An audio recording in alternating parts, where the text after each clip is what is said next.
Labadiena, mėly klausytojai. Džiaugiuosi galėdama Jūs pasveikinti dar viename Panevėžio Lietaus vaikų tinklalaidės epizode.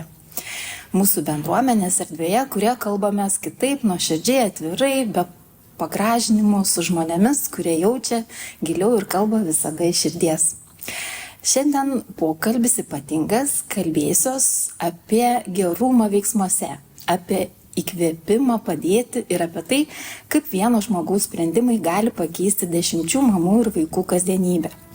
Mano pašnekovas Gintaras Kadas, jogos mokytojas, praktikas ir labdaros fondo Esi tu, esu ir aš steigėjas. Žmogus, kuris jau ne pirmus metus organizuoja nemokamas stovyklas mamoms, auginančioms vaikus autizmo spektre. Ir savo veikla tampa ne tik pagalba, bet ir įkvėpimu. Tai labas, Gintarai. Labai dėkoju dar kartelį, kad sutikai pasikalbėti su manimi. Susitikom čia Kaune, tavo studijoje. Labai man patinka tokia rami, jauki šviesi aplinka. Ir iš karto pradėsiu nuo to, kas vyksta čia ir dabar. Žinau, kad gruodžio 5-7 dienomis vyks labdaros fondo Esi tu, esu ir aš nemokama stovykla mamoms ir jų vaikams su autizmo spektre. Tai kaip gimė idėja organizuoti būtent tokias terapinės, gal nežinau, pagalbos stovyklas? Būdavo pas mane kitos saugos stovyklos. Visiems žmonėms yra vieną šeimą kartą atvažiavom, vaikas su neįgalumu. Ir pamačiau, kad tiem žmonėms reikia daugiau to laiko, negu kur aš anksčiau žmonėms darydavau. Nes anksčiau žmonėms lygiai ir dabar ir paprastos stovyklas darau 50 eurų. Viskas įskaičiuota, bet kad žiūri, žmonės turi ir laiko, ir pinigų, piknaudžiauja tuo. Ir aš supratau, kad aš galiu tą patį laiką atiduoti tam, kur iš tikrųjų tam to reikia. Negaliu sakyti už visus, bet tiesiog matau, kad energetiškai geriau skirti tą, ką noriu skirti, tam, kur reikia tą skirti. Pasikeitė nuo vienos šeimos tiesiog, kuri dalyvavo kaip prastai jogų stovyklai. Supratau. Ir man pakeitė visą tą tokį požiūrį į tą, į patį... Vis tiek, ar tu darai paprastos stovyklą, ar tu turi autis, vis tiek tu visą save turi atiduoti, tik skirtumas, kad žmonės vieni turi galbūt gyvenime daug ko ir daugiau negu pats tu turi ir jiems reikia daug duoti, o kitiems žmonėms matai, kad reikia laiko. Tai energetiškai mainai gaunas ten, kur tu esi ir tam, kur tu darai, tam, kur tu padedi. Matai, kad veik, visai kitaip, tai be žodžio tai supranti, kad taip. Tai šis stovykla jau 5, tai reiškia, kad mamos grįžta ir laukia, mačiau tikrai internete, kad rašo žinutes. Tai kokie jų, labiausiai, kas paliečia tave gal asmeniškai, kad vis dėlto, tikrai čia ta veikla, kuri verta daryti. 5 šiais metais. Taip. O ta bendra stovykla, negaliu 8, bet kas paliečia ir kas motyvuoja tai daryti. Kai mama vieną kitą pažiūri, supranta, ką reiškia, ką tu turi. Tai kažkiek subtiliai jauti irgi, kam to reikia. Turi jausti, matyti, jausti be žodžio visą tai. O kalba paskui ir savanoriai ir visi kiti irgi, mes suprantam tai, ką darom, arba tiesiog mūsų nėra, tarp vienas kitų, to, kurio nėra, ten ir jų nėra, kokias nori tai daryti, kas tai supranta, visą tai be žodžio mes.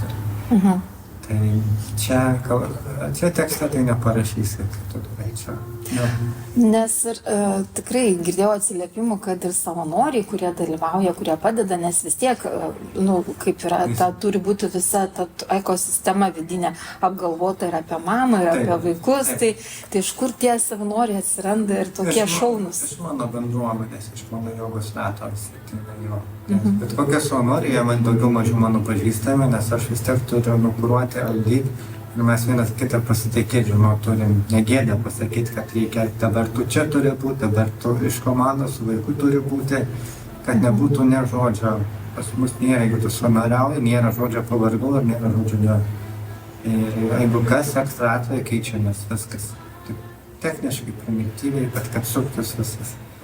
Ir tie galbūt kiti 2 žmonės, kurie pagrindiniai vairai, tai yra kas su mamomis siema. Su mamomis siema visą dieną kuruoja, tai yra ir paskui yra žmogus, kas su vaikais susiema ir mes tenai, prie viso to. O jie prieš tai turėjo kažkokią patirtį, vat, nežinau, kokie edukatoriai, ar taip tiesiog vat, žmonės, kurie nori, prisiema tam tokį iššūkį nori? Viskas paprasčiau. Mes kažkaip apsunkiname, ten daug kas rašo, ten tie specialistai, kokias pas vaikam yra paprastų dalykų, reikia našaudumą ir viskas. Gal saugę mes prikuriam tų literatūrinių lygos, nežinau, ten apibendrinimų, viskas paprasčiau ten. Patys ten mediciną apkuria, apglaisto, kaip čia sakyti, apklijuoja, diagnozuoja, prirašo. O jie labai paprasti tiesiog. Jeigu nepadės toks specialistas, jeigu tu negirdi žmogaus, gali būti koks tu nori. Tai nėra su tokiais vaikais kur kas lengviau dirbti, negu su vaikais ir būtų, nes ten su vaikais yra manipuliacijos, yra pykčiai, pavydo, konkurencija, čia nėra to. Jie labai tikrai įsiverkia, kažkas patiko, supyko, 2 minutės, viskas pamiršta. Čia kur kas lengviau, jeigu mes galvom, kad tai yra sunku, X kartų lengviau negu su sveikais, jeigu dar sveiki vaikai, keli paaugliai, beprotybė, ten prasideda viso. Čia to nėra, čia viskas ėmė, patraukė, išėjo emocija ir viskas toliau, 5 minutės vėl viskas savo vietose. Tai ką mes ir dažnai irgi sakom, svarbiausia saugi aplinka ir leisti būti savimi ir ką tu, pavyzdžiui, pasakoji, tai man labai irgi pačiai tokia patirtis buvo su viena mokytoja. Kai iki tol turėjau patirtį, kad visą laiką man ten, žinai, tai tą blogai daro, tai čia visiems trukdo, pakeitėm mokyklą, pakeitėm klasę ir nieks nevyksta, mokytoja neskambina, nesiskundžia, aš galvoju, kame čia reikalas. Jau pati ieškotis, kame čia, kodėl nieks nesiskundžia, o pasirodo ta mokytoja, grinai tokia atvira širdimi jį priėmė, toks koks jis yra. Ir aš sakau, tai ar netrukdo, tai va kaip ir tu sakei, tai būna tų kažkokių ten momentų supykimo ar kažko, tai bet tai būna minutė kita, kaip jinai išsireiškia pamokos pradžioje, kol jis susikaupė, susiruošė, o paskui, sako, jis ramiai įsitraukia į veiklą, pamoką dirba, o sako, tie išdykėliai visą pamoką trukdo. Tai va, tai kažkaip kaip reikia kartais tiesiog paprašiau pasižiūrėti, va, kaip tu sakai, be diagnozių, be kažkokio to išankstinio nusistatymo. Pačią mediciną, tokia infrastruktūra, vadinama socialinė, kultūrinė infrastruktūra, gal sakykime, kuri kažkokie tiek mediciniais, techniniais terminais suteikia kažkokius tai epitetus. Bet iš esmės visą tai ištrynus, jeigu bendrai šalia to žmogaus nėra, tai dirbtinai tu nebūsi 2 dienas tenai, kaip specialistas tenai su baltu chalatu. Tu turi žmogus būti paskui eiti. Nieko nėra sunkus, ten tiesiog reikia laiko, kantrybės, prie viso to žinoma daug kantrybės, laiko ir atsidavimo ir viskas savaime gaunasi. Ir tas ryšys susimezga savaime. Tai vat ir pasižiūrėjau, ten tikrai mamų nemažai atsiliepimų ir Facebook'e ir visur apie jūsų stovyklą ir viena mama rašė tokią frazę. Tai vienintelė vieta, kur niekam nereikia aiškinti dėl mano vaiko. Aš pirmą kartą per metus išsimiegojau. Ar būtent tokios istorijos jau kažkaip įprasmina tęsti tas stovyklas? Ar tu sulauki daug to atgalinio ryšio? Ar tai tau svarbu apskritai? To atgalinio ryšio, kad mamos galbūt mes bendram rate ten pasidalinam visą kitą, kaip gerai, atsisveikinimo rate, o to atgalinio vis tiek grįžta, kad bendram čiatą, gal tam privačiam mes tam pasirašom, pasidalinam, bet iki tol būnat išgyvenam visą tai. Taip pat pačioj veikloje tas atgalinis, ką tu pasiėmė, ką gavai, tu tame virsta, bet paskui privačiai, kad ten tęstusi, kažkaip, gal vieną kitą žinutę būna, bet nėra tai svarbu. Svarbu, kad mamos nebijotų. Penktadienį 1 dieną būna sunku, nes tai Lietuvoje nevyksta, nelabai tiki, kas tai vyksta. Tai normalu, dar jautiesi kaip svečias, o šeštadienį jau ir vaikai atsipalaiduoja prie erdvės. Pripranta. Ir tada mama, ir tada aš jau kamus pasileidžiu plaukus, jau seniau, jau nebejai, kad vaikas yra su mumis, jau kad tu turi laiko savo, kad tu turi laiko ar paskaitoj, ar tapyboje, ar piešybė, ar gonguose, ar pirtyje, ar paskaitoj, ar miško terapijoje, ar šokiuose, va tada toks vat. Tai kaip tu išvardinai, čia labai daug tų veiklų ir tikrai, vienas mano iš klausimo, ir buvo, ar dažnai, vat, pavyzdžiui, mamos, jos kai augina vaikus su spec poreikiais, tai tokios kareivio parengti visą laiką, gynybai, priežiūrai, ar pavyksta va tą, aš turiu laikytis, jom paleisti ir pasijausti, aš galiu truputį, vienu žodžiu, pailsėti vis dėlto, paleisti tą kontrolę, žinot? Jeigu mama ne pirma stovykla, tai jau iškart atsipalaiduoja. Bet mūsų mentalitetas ir charakteris Lietuvoje ir kultūrinės likęs, tas penktadienį dar kol kas atsargiai tai žiūri, nes to nepatyrė. Tu beveik kažkaip bus, dar to nepažįsti gal ir mamų kitų, gal kažkas su draugė ir tinka iš Panevėžio kitur. Bet pradžioje tokie šiek tiek tokie išlaikai, tokie kaip į vestuvės vienas būtum atvažiavęs, nieko nežinai. Kaip ir tik viskas gerai, mintis, kad ir švari, kad čia mes ir su ta nuotaika kažkas čia nieko. Bet antrą kartą, trečią kartą viskas. Šitą paskutinę stovyklą mama išėjo pasivaikščiot, sako, man sako, kur vaikas, tai reiškia pasitikė. Reiškia gerai. Kažkokia mama sako, aš nerimau, nes ne pirmą kartą, su mamų palikta, sako, man tai. Tai reiškia, kad jinai saugi čia. Jinai saugi, kad vaikas su mumis, jinai saugi atsipalaidaus, kad gali būti su mamom ir su vadinkime, vedančiąją mokytoją kažkokią temą. Tai va, tai yra geriausias toks atsakymas, kad... Taip, kad atsipalaidavo, paleido kontrolę. Kad nereikia galvoti, kur tas vaikas. Bet pirmą susitikimą, tai visko būna. Supratau. O žiūrėk, tu ten pradėjau tiek vardinti ir tokių, tai gali ir labiau papasakot, ką vis dėlto ten veikia mamos, vaikai, kokiom veiklom jūs užsiėmat. Tai mamos, aš tą dienotvarkę kažkiek spontaniškai pasidalinsiu. Tai būna ryto mankštelė, judesys, toks, jeigu įman šeštadienį, aš viską, po mankštelės būna pusryčiai. Po pusryčių būna pasidalinimo ratas, būna atvažiuoja pas psichologiją, kažkaip žmonės galvoja psichologiją, kad čia jau mokins. Ne, tiesiog prie bendro rato, lygiai taip pat vedančioji kokią temą turi ir jinai kuruoja. Kažkokį klausimą, kažkokią mama užduoda ir kaip kuruoja, ir jinai pasidalina savo pozicijas kaip mato, tada kita mama pasidalina kaip mato ir taip tema nejuda. Bet nėra tikslo, kad natūraliai vystosi. Nėra, kad vesti, kad paskaitą pravest mamom, kad jūs tą ne. Tiesiog vedančioji, per klausimus vieną mintį pasidalina, užduoda antrą, trečią, tik vystytųsi tas jausmas, kas kūnai yra, kad jį išjaus, išgyventi, išpasakoti ir taip sukasi. Tai būna paskaitos pasidalinimas, mamom, miško pasivaikščiojimas, gal aiškumo nepasidalinsim. Paskui būna pirtis arba piešimas, piešimą gali vieną būti, piešimą galim su vaikais būti. Po piešimo būna dabar keli skirtingi momentai. Būna gongų terapija, būna vakare šokiai, būna pirty specialiai moteriam su pirtininkė, tokia kad pravestų. Tai vis tiek daroma užimtumo, kad moteris turėtų ką veikti, bet lygiai taip pat turim jausti, kad po kiekvienos veiklos, kad nebūtų, kad kaip į darbą. Pabūni kažkiek, veikla, 40 minučių poilsio, nieko neveikia ir tada vėl eina, tada grįžta vėl truputį nieko neveikia ir tada vėl judam, tada vėl neveikia. Nėra to. Nebėgime. Ne, grafikas planas yra, bet nėra čia ne kariuomenė, kad skambutis bėgi paskui tą sekundę minutę. Tai bet ir užimtumas ir viskas labai gerai. Man viena mama net irgi sakė, jau aš tai ten į to šokius, tai tikrai neįsiu. Sako, bet taip įtraukė, sako, taip užkabino, sako, taip atsipalaidavau aš tenai. Taip, apiliuoju.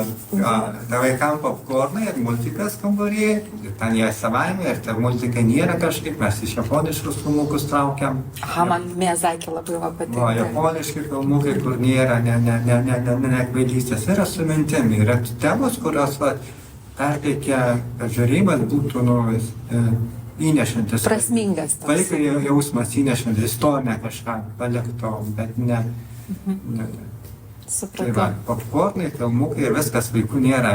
Ir realiai mums savanorių, prie 8 vaikų, ištenka 2-3 savanoriai kambarį ir ko darbo nėra.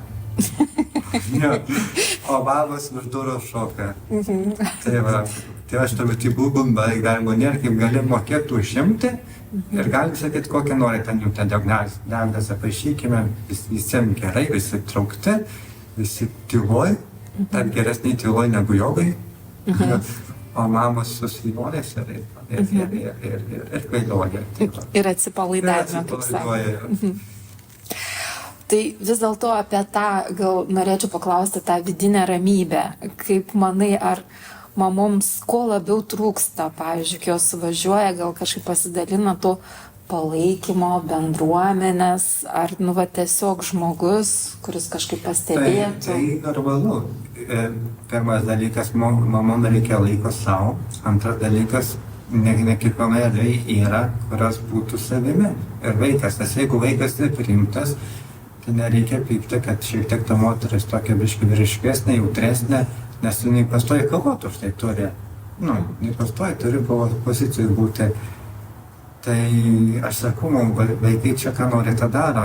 Norės vaikas ateis šokus, irgi ten gali šokti. Man vaikas nori būti šalia paskaitos, nori tapyti. Nėra daug. Visi žinom, kad niekur durų tu neuždarysi. Tiesiog mūsų namų darbai duoti jums veiklos. O ta judesys, biškai vaikas ten, tai jokas. Bendram procesui netrukdo.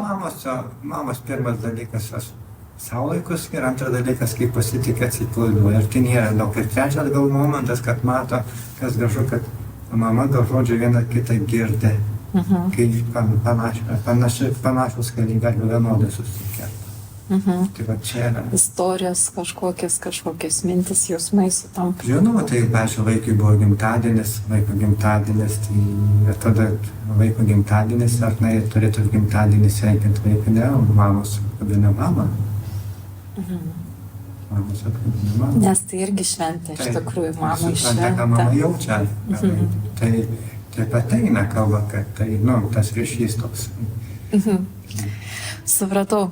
Tai ar būna situacijų vis dėlto tokių netikėtų, nustebina kažkokiu savarankiškumu, čia jau apie vaikus gal kalbant, ryšio ir jautrumu, nežinau, elgesiu, kai kartais pagalvojam, kad vis dėlto ne mes juos mokinam, o jie yra mūsų tai gyvenimo mokytojai. Tai mes, kol mes suaugę nemokam, tai jie nemoka manipuliuoti. Jie kažkiek savo manė, viskas jam dingsta. Labai daug mokytojų jums paprieštarautų.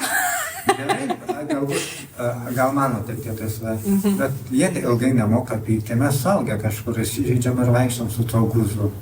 Jie supykia po 5 minučių, viskas tu esi šalia, būni šalia. Mes to nemokam.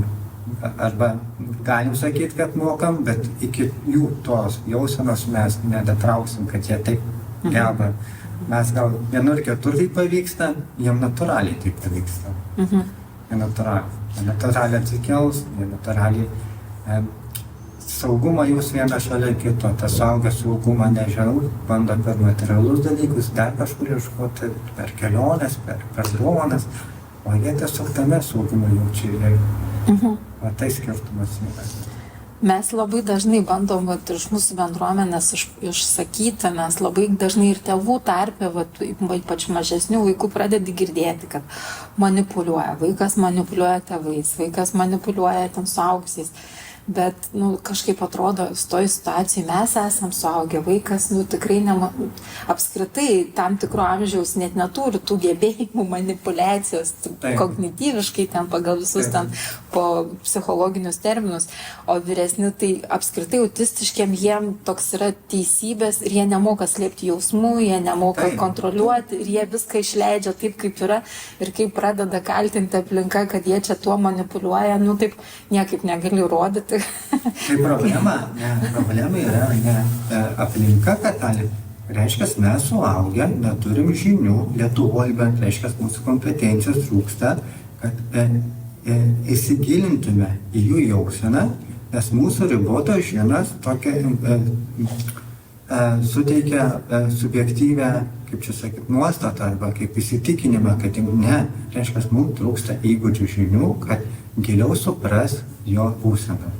Ir mes paviršutinišką patirtį pasiimam savo ir konstatuojam tą per paviršutiniškas žinias, kad tai manipuliacija. Ne, jo vidaus giliai mes neperprantam.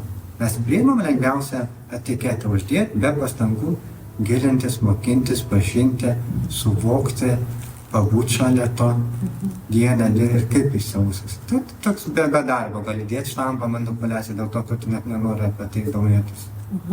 Labai gerai pasakyti, nes visur reikia įdėti pastangų ir tame santykė tarp vaiko ir suaugusio, tai vis dėlto mes esam suaugę, kurie labiau suprantam ir turėtumėm įdėti įdirbį. Taip, namų darbų mes nepasidarom, arba suaugę homo sapiens įsivystęs žmogus, kas iš to, kad kūnas įsivystė, bet vadinasi savo patirties įgūdžių mes vytis nenorim ir lengviausiai, jeigu mes vadinam, kad vyresnis arba paaugęs arba ūgtelės žiniom ir jeigu nuostatos yra nepaaugusios, o nesivyščiusios, tai mes imant vidinį pasaulį, mes taip pat tiek tokie patys, kvailė, nesuprantam. Jeigu mūsų vidinis pasaulis būtų įsivystęs ir empatija būtų įsivysčiusi. Labai to gal ir Lietuvoje ypatingai tiksta to, kaip mes sakom, emocinio brandos. Empatija suvokti, kas ir tas. Ir jeigu mūsų empatija bus, jeigu ta vaiko prasidės, vadinkim, kad ir manipuliacija, tai per žinias, per intelektą, per empatiją mes ir mokėsim jį diplomatiškai, be pastangų paskui ir pastumti viską, bet diplomatiškai išliektų. Taigi, jeigu mes kalbam, kad manipuliacija blogai, tai gal grįžkim prie suaugusio, ką suaugęs, kokį trūkumą turi. Tai čia begalybė bus, iki begalybės. Taip, tikrai. Gali tada pradėti ten analizuoti. Iki begalybės visokios tas mūsų nuotus. Taip, teisingai. Dar norėjau paklausti, tai vis dėlto, kaip tu pritrauki tas lėšas? Pavyzdžiui, vis tiek, stovykla nemokama, čia šiais laikais atrodo skamba kažkokia fantastika, kaip įmanoma nemokamai padaryti stovyklą. Kaip tau sekasi kažkaip, nežinau. Pirmas dalykas, ateina kažkaip gyvenime laikas, su kuo turiu tikėti, bet turi tam ir daug darbo įvūti. Bus, kad sugalvojau, įkūriau įmonę, būtis ir man visi meta. Ne, vidinis pasaulis turi viduj kažkiek būti taip pragyventa, išgyventa, pats gyvenime kažkam daug davęs, arba per stovyklas, kai aš darau žaukas už račio, kad kažkas pradėtų tikėti, kad galbūt truputį geri ir kitam duoti. Tai labai dažnai tą patį žmonės klausimą užduoda ir turtingi užduoda, nei vienas žmogus, kuris gyvena, kaip čia sakyti, pasiturinčiai, kad jis būtų prisidėjęs, man neteko gergai. Visi paradoksas, paprastos mamos po 20 eurų įmeta, 30, vyrai ten, jeigu kokias 7 mamos, vienas vyras pametimo daro. Bet tai nėra, neturime senio šalčio, neturime mes valstybinio biudžeto, mūsų planas surinkti nuomą, daug kažkaip susikrapštysim ant to maisto. Sakai, aš matau, kad trūksta maisto, tada meluoju biškį mamoms, atsiveškit, ką vaikai suvalgo, tada suprantu, kad ten 10 eurų sutaupai, ten sutaupai, galbūt nes tikslingai, gal tu nupirksi vaikam už tai, jie to nevalgo, tada bandai... Taip, čia bendruomenė ypatingai. Bandai kramštyti, taupyti ir aš čia taip buvo pačia. Ir nėra tas momentas, kad aš darai tą buvo stovyklą ir galvoti surinksiu, ne. Bet kokiu atveju, tu suplanuoji, jei trūks pinigų, viską pats dengi. Čia be išimties. Nėra, kad aš sugalvoju, tu pasiruošęs viską dengti, o toliau renki aukas, kiek iki 0 ar minus bus, va taip. Ir jeigu tau pavyksta, nepavyksta, kitą sumą pats renki. O tai buvo tokia pradžia. Bet vis tiek, tas toksai gal geras pavyzdys, tas geras darbas, įkvėpia ir kitus žmonės prisidėti, kaip ir tu sakai, ar savanorystė, ar ten kažkokia kita. Tiesiog nori, kur atvažiuoja tikrai daug dirba, jie ir iš šeimos išeina, ir atsiprašo, ir visą savaitgalį. Ta 30 eurų, gal 20, 15 ar 5 perves, kur kas lengviau, nei tu visą savaitgalį. Nuo ryto iki vakaro tu turi ir ten būti, ir dar už kurą susimokėti ir grįžti. Ir tikrai tu sekmadienį nebūsi ir tam pirmadienį darbą. Tam ta 30, tas darbas tenai irgi, tų žmonių kitų, kurie ten irgi jų pinigais neišmatuojamas, be jų nieko. Gerai, aš daug ką galiu norėti, bet turi būti ir viena žmonių dalis, kur padeda finansiškai, kita dalis nematomas jėgos tenai. Tai paremė paprasčiausiai paremė paprasti arba didžioji dalis mamos. Tas normalu, mama supranta, o kažko tokio gauti. Bet vis tiek, kaip, ta prasme, man tai žavi ta pati idėja, ta mintis, kad kai yra noras, atsiranda viskas. Atsiranda. Ir pasidaro. Nereikia, kai mes kartais įsivaizduojam, grandiozinio, čia darysiu, tai man čia to reikės, čia pradedi skaičiuoti, kiek čia pinigų reikia, čia tik reikia pradėti daryti, gniužti, viniojasi. Jo, bandai, bet aš ką sau ir kitiem palinkėčiau darysit, lengviausiai psichologiškai pradėti pradžią, kad aš viską pats dingiau, o tada kaip likimas duoda. Ir viskas stengtis, pabiški, nes jeigu mes tą nuostatą aš surinksiu, labai energetiškai tu jau kuruoji su tenai, jau su mamam tariesi, ten trūksta, tau protas, tu minuse, kaip tu kuruoji, tu neturi pinigų.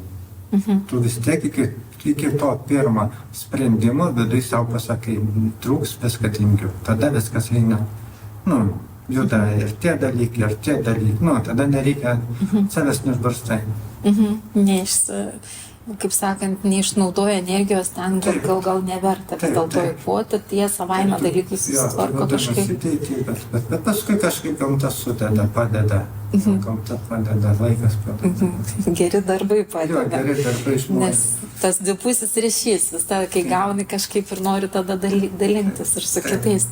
Tai kaip vis dėlto norėjau dar paklausti, kaip tas tavo kelias prasidėjo į tą jogą ir tokią irgi frazę radau vienam straipsnį, kad joga ne sportas, o gyvenimo būdas. Kaip tu į tai atėjai, kaip čia viskas sukūrė tą bendruomenę, o tokių savanorių pritraukė, aš supratau, čia viskas iš to. Esoteriškai tą jogą, viskas paprasta.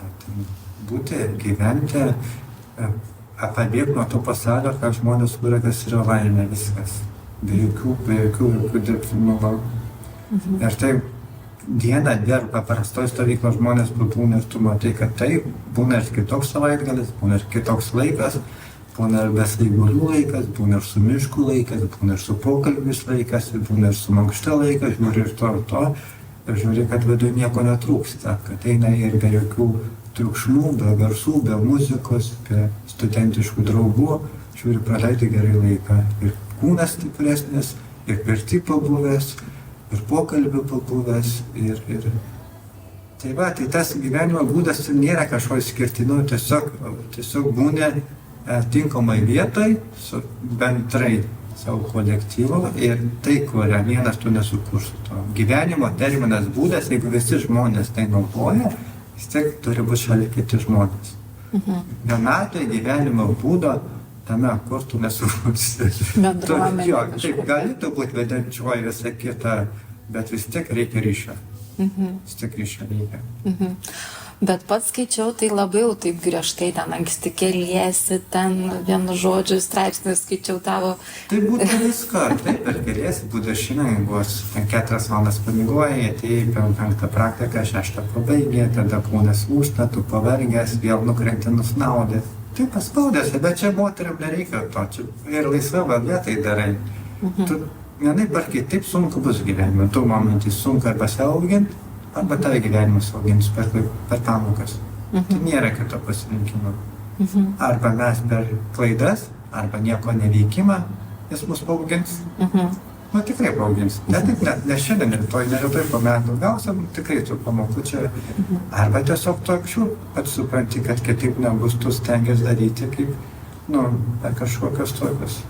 Vienaip ar kitaip vis tiek reikės tikti. Arba tu savo noru, tik tavo gyvenimas nuo to bus lengvesnis. Arba tiesiog gausi ne savo noru, bet irgi to reikia.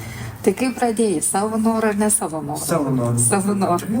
Man patiko, man patiko filosofija, aš norėjau minties, aš norėjau aiškumo gyvenime, aš norėjau suprasti tai. Man patiko apskritai ir nuo pat pradžių žmonės, aš norėjau padėti žmonėm, būti su jais, pajausti tą veiklą, nežinau, tai kažkaip paprastai viskas. Iš pat pradžio gal žmonėm taip, gal kai ateina nejauku, nedrąsu, bet po truputį, visur, tai kaip ir su svetimu žmogum draugą, kaip pažįsti, kada tais draugas tampa. Tu matai, kaip aš širdus įteka. Klaus, kad jis draugas ar čia, ar jis medikas, tai nepatarai. Tiesiog tu matai ateini, draugais tampi ne dėl to, kad esi nusilygotų. Nu taip, tave kažkoks ryšys suriša. Tai ir tame diena, rutina, tiesiog žinoma, terminas joga dienotvarkė kitokia, aišku, nėra kažkokių tokių, galimybės duotas turėti geresnį laiką tiesiog per paskaitas, per praktiką, per pokalbį, per buvimą, per šviesesnės šventės. Tiesiog grafikas svaresnis galbūt iš tos pusės susideda. Ir kaip suprantu, pavyzdžiui, tiek studijoje renkasi, tiek per įvairias stovyklas, tau tenka tikrai su labai įvairiai, gal ten ir su vaikais, paaugliais, ir mamom, ir vyrais, ir vyresniais, jaunesniais. Tai kaip sekasi ryšį atrasti tom skirtingom gal kartom, ar jie vis dėlto tie žmonės, kurie ateina, jau būtent ir ieško kažkokio to kitokio ryšio, savęs jau kažkame. Ar būna taip, kad vis dėlto ateina, pamato, čia ne man, čia šitas. Taip, visko gyvenime. Labai naivu tikėti, kad kaip ir dabar darysiu stovykti. Aš nežinau, ar aš pataikysiu. Galbūt 2 mamos sunkiai gyvena, ar dabar vienai skambinu, gal biškai daugiau paimu, kur turi 7 vaikus, kurių paskutinį reikia pagimti ir vyras atsisakė. Kita gal gyvena gerai su vyru, pinigų turi. Aš negaliu visada pataikyti į 10, iš 10 pataikyti. Tai kad ir iš 10 pataiko, aš manau, patvyko. Negali būti naivus visada tikėdamas, kad pataikys visada įtinkamą auditoriją. Iš tikrųjų, kur ten. Reikia truputį pataikyti, tai džiaugtis reikia. O kad tų klaidų šuo nebus visose darbuose bus. Ir stovyklose, kai kam reikia to laiko savo, o kiti piknaudžiauja, nes taip pigu. Supratau. Nes daroma stovykla, tarkim, už 50 eurų, viskas skaičiuota su maistu, su programa, su nakvynė, su pirtim, tai bet ir mintis, vidus tave tai ir veda, kad reikia kažkam to laiko, bet kad kažkas tai bus dėl to, kad bus. Čia tik trumpai praeis keletas stovyklų, jie patys, jeigu tu šio 2, 3 pasikeičia, tik reikia laiko, tik reikia tavo. Tai tau nesunku, pavyzdžiui, dirbti su skirtingais žmonėmis, nes kažkaip būna kitiem. Tai mano auditorija yra tokia, mano tokia. Tu randi tą bendravimo kažkokį kontaktą su įvairiais žmonėmis. Taip, aš galvau, kad mes randam. Tai aš manau, visi žmonės gali rasti tą kontaktą. Mes visi tai turim. Paprastai nuoširdų pokalbį. Mums nereikia, ar vaikui 5 metai gali turėti žmogus profesoriaus diplomą, bet tik kad neina paprasta kalba kalbėti, ne. Nuoširdumą nereikia specialybės. Ir viskas nuoširdume, tu viską gali tiesiog paprasti dalykai, veikla atsakymas, dar arba ne. Ir čia nėra kažkoks išaukštintas dalykas, čia net iki 1 klasės tu gali tai turėti. Jeigu mes klausim kiekvienas savo, tai tu čia sakei nuoširdus, gal tu čia per save geri, kad tu paklausk savo vaiko. Jeigu nežinos, kas nuoširdumas, kuo mažesnis vaikas ir paklausiu, kas tai yra. Tiesiai šviesiai, autistiškai dar labiau tiesiai šviesiai. Jis tau pasakys, nereikia mums tokių, mes tiesiog, ta širdis mums rūpestėlės gyvenimą akmenimus užmėtė, kiekvienas akmenukas savo kažkokią tai ten rūpestėlį. Jis prikrita tiek tų akmenukų, kad to nuoširdumo savo negirdim. Tai tas rūpėt, vienas rūpėt, taip kitas pasakė, taip čia uždirbti reikia, tai čia nusipirkti reikia. Čia ką kitas pagalvojo, kaip čia ten nežinau apsirengęs, ir ten, meskit viską iš šoną ir paklauskit mažo vaiko, ar jam tai svarbu ar ne. Ir pasakysiu sekantį klausimą. Ir tada gal pradėsim girdėti. Ką motina Teresė sako, geriausi mokytojai yra vaikai, motinos turi su žodžiu, viskas. Tai jeigu šventas žmogaus negirdim mums suaugusių pasakyti, mums suaugusiam sako tai. Taigi nekvailiodama, tai sakydama, neatidžiai sako mums, ką mums viduje reikia girdėti. O dar irgi iš tos gal norėjau paklausti, kodėl būtent su autistiškais vaikais, nes, kaip pasakyti, tų dabar visokių yra, labai skirtingų ir organizacijų ir apskritai tų negalių. Kodėl tu sugalvojai, ar čia nuo tos pirmos šeimos? Nuo pirmos šeimos tada, bet buvo, žinokite, buvo vieną kartą šeimas su cerebriniu. Vienos pusės sunkiai ta kojytė, ir aš dar truputį, aišku, supyksit mane, nes dabar tas autistukai ir truputėlį dauniukai, ir buvo viena dauniukė, bet taip, negi skirstėsi dabar, ne, tu nevažiuok, nes tu biški kitokia, arba tu biški kitoks tenai, kažkaip aš nemėgstu to. Jeigu jiem irgi nori būti saugioje erdvėje, ir vieni ir kiti nori būti saugioje erdvėje, ir būti ir atsipalaiduoti, tai ten buvo keli tokie momentai, ten mes sakysi, nes čia būtent taip, čia jokiais būdais, nes tu nei vieno aš netikrinu, neprašau nei tų dokumentų, nei popierių, nei, nėra pas mane tokių dalykų. Tai iš esmės erdvė atvira visiems, jo, kam reikia savo laiko. Kum reikia. Ir aš, ką pokalbė mano, jeigu tikslinga auditorija, mano buvo prioritetai, jeigu būtų ten vieniša mama, kuo sunkiau, tai man to geriau. Aš galiu pasamdžiamę savo duoti, jeigu įrasim dar tokį žmogų tam, kad to reikia. Tai mano kad būtų tikslinga auditorija. Mano vidiniai poreikiai buvo tam, kad labai, ir žinau, kad paradoksas tam, kad labai nori, jos labai bijo. Taip.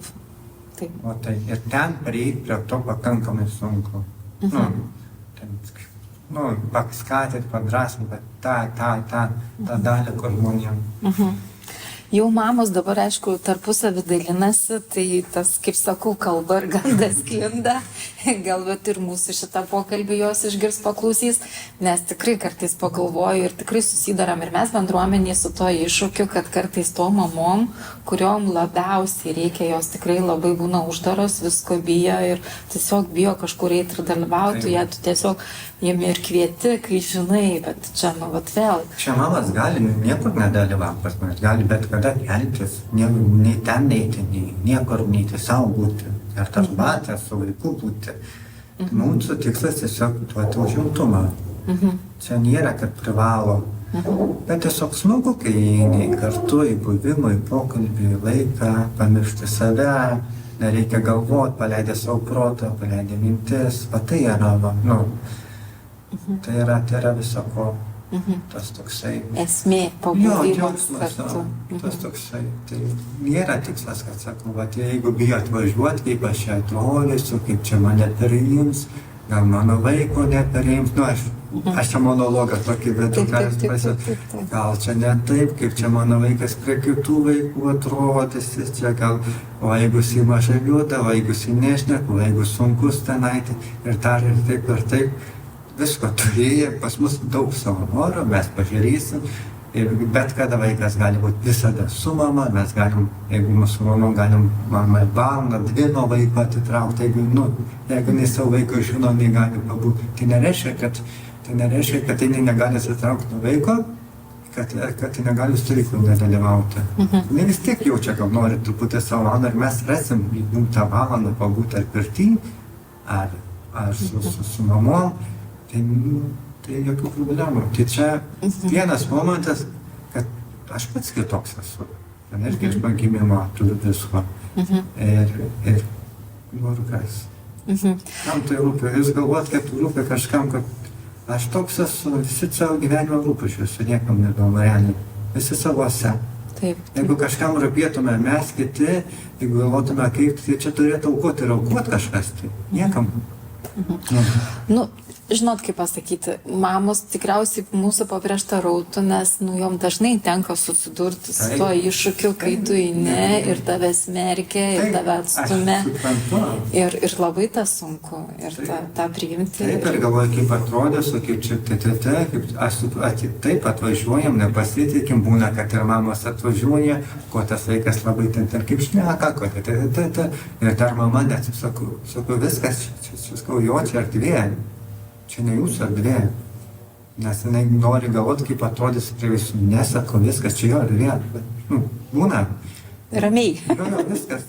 nėra tam jokių muštynių, viskas čia jo erdvė ir netrukdo, nereikia jau būti, va, jūsų ta vieta ten, o čia neįsisaun, jam to reikia ten eina, ten reikia, mūsų yra pakankamai, kad būtų viskas savo vietoj. Jums ten nereikia, ten, kad būna, kalba, šneka, bendraujas, per ilgai būna, nesvarbu. Tai net saugai erdvai būna mamom per save perlipti. Sunkiausias darbas. Jo, viskas, čia ne jūsų, nes kartais mama gal, kaip aš čia, ne, viskas vaikas, čia vaiko jau čia, ne jūsų jau čia. Dalbuose, tai galit grįžti to vaikas, viskas darosi, kaip jis jau čia, mes būnam ir jis turi jaustis. Išmokti priimti tą tokią pagalbą, kaip sakau, nes mes taip pripratę kovoti, saugotis, kad jau kitą kartą nebesugebam net priimti tą pagalbą, kuri ateina, nes visą laiką tame tokiame šarve gyveni. Niekas nieko nekovoja, ten niekam nieko neįdomu, koks ten toks netoks esate, ten net tų klausimų nėra ir tenai niekas į nieko neskirsto. Niekam jau. Viskas ten. Gal pagrindiniai tokie skirtumai, kai stovyko tik paklausia, ar reikia pirmo aukšto, kam būtina, ar antro. Va, visas skirstinimas, nes gal judėti sunkiau kažkam. Taip. Tai gal lengva judėti yra, pas man iš antro aukšto, kad viskas yra mano vienas toksai, ko galbūt manų klausimų, pagrindinį klausimą. Ar aš galiu jums antrą aukštą duoti, ar jums reikia pirmo aukšto. Tai pasidalinimas toksai vienas iš dėl bendro judėjimo. O toliau tai... O kaip vaikai, pavyzdžiui, jaučiasi, ar jie susibendrauja, nes mes, pavyzdžiui, pastebim, kad jie geriau atsipalaiduoja tarp savų, toks kažkoks natūralus skanavimas yra, kad aš čia jau tarp savų ir aš jau galiu būti saugus. Jie labai jaučia. Vaikai grįžę tenai, jie geriau moka išreikšti emocijas, kaip čia smagu, negu mama iš pat pradžių parodo. Jinai jaučia, jeigu tu vaiką atveši savo, iš karto eina pats žino kokią kambarį, kur buvo. Net jeigu yra stipraus autizmo, labai didelio stipraus, kur praktiškai atrodo iš rankų negali paleisti, jisai pats nueina savo erdvę. Pats nueina. Duokit ant tiek jo. Tiek jaučiasi saugiai. Taip žino savo kambarį, savo vietą ir savo lovą, kuris jį bus. Nors atrodo labai stiprus, neštekantis nuvykimas. Bet tai va reiškia, jį ryšys žino kur, žino kurioje vietoje ir kurioje jis tai, atrenka, vienu žodžiu, jau tą pažįstamą aplinką, kad čia buvo ir jam čia buvo gerai. O kalbantis šneka, kada grįšim, kada būsim, kada atvažiuosim, ar patiko. Aišku, tai vaikai į mamos santūrios ir vaikai iš karto emocijas sunku parodyti. Bet po truputį, kabinė, palaikai po truputį. Visa širdė, ne iš karto ta širdis paima ir belis atsiveria. Matai, šypsosi, susigėdus. Gėdos jausmas, toksai džiaugsmo, gėdos, viskas. Mamas gal nepasako, jos greičiau ašarą atsiras. Pas jos taip yra. Jautrumo daugiau ateis būna, gal sunkiau pasakyti, daugiau jautresnė bus. Bet tai jie parodo, kad tai daro yra gerai. Nes, kalbi, matau apie vaikus ir šypsaisi, net gražu žiūrėti į tą šiltą jausmą, į tą tokį, kaip sakyt, į tą supratimą tų kitų vaikų, nes labai daug kas su tą baimę priema iš karto. Pirmiausia, tai yra baimė. Aš nežinau, kaip čia su jais elgtis, aš nežinau, ką čia sakyti, ką čia daryti. Bet ne nuo to reikia pradėti. Nuo paprasto ryšio. Tai gal pabaigai ir noriu dar paklausti, tai ką gal norėtum šiandien tai pavargusiai mamai, kuri galbūt viską velka, užsikrovus dabar ant pečių ir nebežino, nuo ko pradėti rytoj. Tai ką gal norėtum pasakyti? Tai tiesiog man parašyti. Šauniai. Viskas, parašyti, viskas. Jo, aš sugalvosim tikrai, jeigu bus norinčių, bus daugiau jų. Aš. Mano savanoriai nespėjasiu tokio aš noriu, bet to darbo vedančiajam yra kur kas. Tai mano savanoriam net reikia daug, jie negali tiek, ne visi gali tiek atsitraukti nuo gyvenimo, kiek pats gali, tarkim, kas mėnesį daryti, bet jeigu jum reikia laiko, aš padarysiu, kad jūs turėtumėte laiko. Man sunku pareiti prie jūsų, žinot, kad jūs esate. tokias, sunku, negali žinoti. Bet jeigu jūs pasakysit, kad taip, tai jokių problemų. Aš tikrai nuoširdžiai sakau, jeigu žinosiu, kad tam to reikia, jeigu aš vėl ir aš padarysiu dažniau visą tai. Labai šauniai, mamos, išgirskit, nesislėpkit, rašykit Gintarai. Aš padarysiu, sukuruosiu, pasistengsiu, sudėliosiu ir jūs darysite. Bent savo jėgom, ką aš galiu, aš padarysiu, kad turėtumėte, paragautumėt visi šitą laiko, to pyrago, tokio. To smagaus atsipalaidavimo ramybėje, tyloje ir, kaip sakant, bendrystėje ir vaikam. Ir paskui vis tiek kažkada, jeigu mūsų, kad ir atrodo, mūsų vietų gal ir dabar nedaug, kad to 10 kažkiek, bet apsisuk, žinokite, mes būsim ryšį ir galėsite, kad net į metus kartą, du vis tiek, kažkaip. Kam labai labai reikia, tai aš be kiekvieną kartą. Ir pabaigai, kaip visada, pasirašiau tokią nedidelę mintį ir labai tiko mūsų va čia dabar tam tokiam smagiam Gintaro kvietimui, kad va tiesiog rašykit man, skambinkit, jų čia laukia kiekvieną kartos išminties kažkokio perlo ir visą laiką, kažkokie patarimai, bet va čia tiesiog veiksmas. Pasiemi, parašai ir gauni, ko nori. Ir šiandien kalbėjome apie tai, kad gerumas nėra didelis gestas. Tai mažas kasdienis pasirinkimas matyti žmogų, toks, koks jis yra. Iš pokalbio su Gintaru supratau, kad kartais padėti gali ne patarimais, o erdve. Veiksmu, buvimu, erdvė tylai, kvėpavimai, ryšiai.